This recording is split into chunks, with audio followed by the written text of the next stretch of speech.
Splendide! Enfin te voilà, la pièce maîtresse de mon jardin tropical. Je vais t'appeler Brigitte. Et avant de me trouver un nom, tu veux pas me trouver à manger? Y a rien pour moi ici, j'ai des crocs. Éviter les pesticides et tous les produits chimiques, c'est une philosophie pour certains jardiniers. Mais pour d'autres, c'est d'abord du bon sens et des connaissances de base. Pour cela, entretenir son jardin au naturel, c'est d'abord s'occuper de ce qui est du climat, non pas de la météo, mais bien du climat. On a un climat général, mais si effectivement on a une maison tournée plein sud, eh bien devant, on va être dans des conditions qui vont être quasi désertiques parce qu'on sera en plein soleil. Et si on est derrière, on sera dans des régions nordiques. Donc il faut toujours faire attention au climat dans son ensemble. Le climat conditionne donc nos plantations. Mais ce n'est pas le seul facteur. La qualité du sol est également un élément déterminant.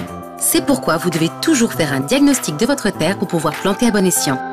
Bien connaître son sol, ça permet d'éviter de faire des bêtises. Il y a différentes qualités de sol. Par exemple, sur un sol qui est très sableux, il va être intéressant de cultiver des légumes très précoces, de façon à ce qu'on puisse les récolter avant les premières sécheresses. Et pour connaître son sol, quelques gestes simples peuvent vous aider à déterminer sa structure. Pour ça, il faut l'observer, le regarder de près, en prendre une poignée.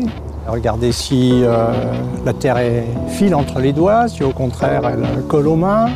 On peut former une boule et puis voir comment ça se comporte. Si la boule se tient, c'est qu'on a déjà un pourcentage d'argile dans le sol qui est assez important.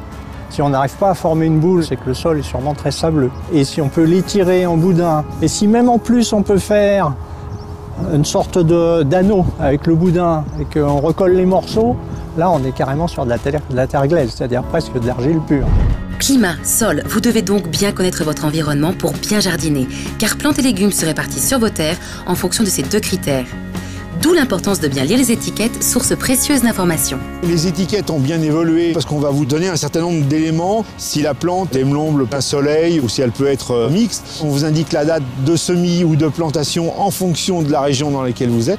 On va vous donner des indications sur la profondeur dans laquelle il faut planter. On va vous dire l'écartement optimum entre les plants. Le jardinage, c'est donc un apprentissage.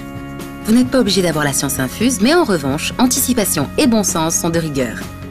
Il y a un adage que j'aime bien, c'est la bonne plante au bon endroit. Quelquefois, on va faire une plantation parce qu'on est séduit par l'allure d'une plante chez le marchand, un achat compulsif, on dira j'aime bien, puis on va le mettre dans son jardin, mais on n'a pas peut-être suffisamment réfléchi par rapport à la croissance ou aux besoins de cette plante. Quand on achète un chou, on ne prend que le bourgeon du chou, hein. On ne prend pas les feuilles du chou. Et donc un chou, c'est 80 cm de diamètre. Si je mets mes choux à 40 cm les uns des autres, ils n'auront que 20 cm de chaque côté, ça ne va pas le faire et ils ne vont pas grandir. Réfléchir à tout ça en amont, c'est s'éviter bien des désagréments et permettre à son jardin de s'épanouir en toute quiétude. Souvent on dit un bon jardinier, il a la main verte. Moi j'y crois pas trop, je pense qu'il a l'œil vert. C'est-à-dire qu'il va être capable de s'intéresser au quotidien à son jardin, d'observer les choses pour pouvoir agir avant que des dégâts soient intervenus. Avant de planter, soyez attentif aux conditions climatiques. Et la spécificité de chacune des espèces. Cela vous permettra de choisir les plantes les mieux adaptées à votre jardin. Louis, approche, c'est l'heure du dîner.